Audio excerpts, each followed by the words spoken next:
Sveiki, draugai.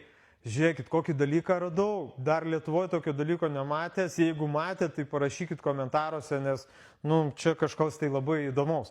Pažiūrėkit, alus čia koks yra. Alus, visas 3 litrekas alus. Pažiūrėkit, etiketė iš viršaus, užanspauduota, čia kažkoks, žodžiu, šniūras. Pabandysim viską išpakuoti, iš čia. Žiūrėkit, koks daikčiukas, yra toks specialiai. Užsideda, kaip suprantu, dangtelis jau čia tam alų išpilt. Apačioj, kaip suprantu, čia apinėjai, ar kas čia. Čia moks čia specialistas. Ir žiūrėkit, koks užpakavimas. Pasižiūrėkit, iš viršaus dabar gerai matysis. Matot, koks užpakavimas.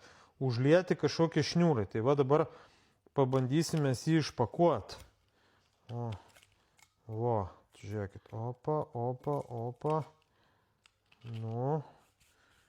Tuoj pažiūrėsim, kas čia. Opa.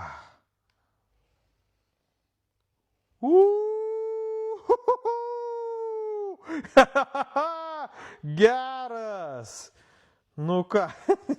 O čia tai geras. Čia tikras alus, kaip suprantu. Palaukit, gal tą dangčiuką čia reikia greit uždengti.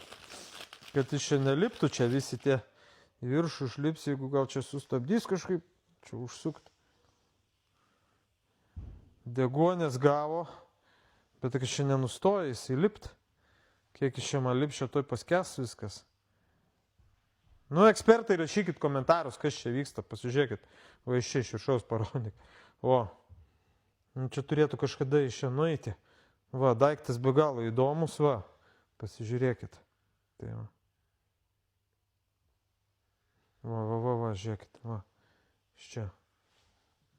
Kiek išeis, tai čia aš čia tikiuosi iš čia visas neišeis tas 3 litrekas į viršų.